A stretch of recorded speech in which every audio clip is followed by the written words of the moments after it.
Okay, here's the most nerve-wracking moment in the entire project. The masking and the paint stripping didn't put me on edge the way this is doing.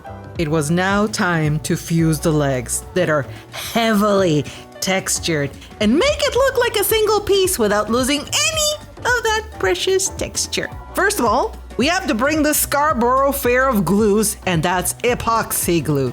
Now, I don't use this often unless I'm working with really large or heavy pieces that I need to glue together and attach. I normally use gel super glue, which does the job just fine, but this requires something more hardcore.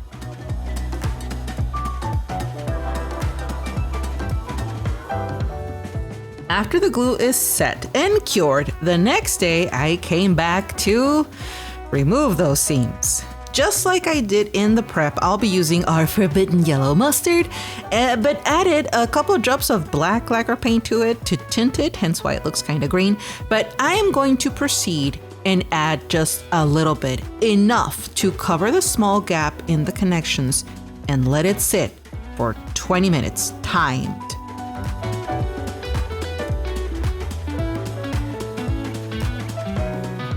Once the putty was no longer pasty, I immediately went in with my stencil and pressed that in before it finished hardening on both legs. As you can see, there was enough putty in there to cover the gap, but not to the point where it would overspill once I pressed on it.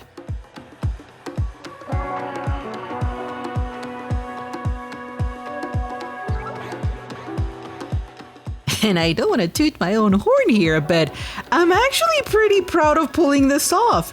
No sanding needed at all, and all the texture was perfectly preserved and created.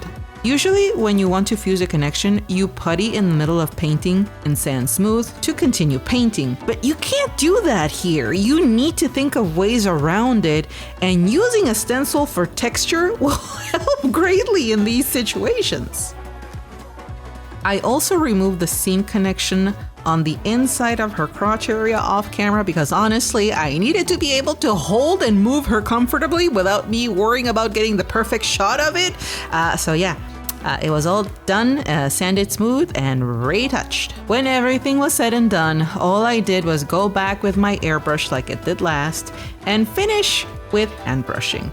I'm honestly pretty surprised I was able to pull this off, being that it was the first time I did something like this.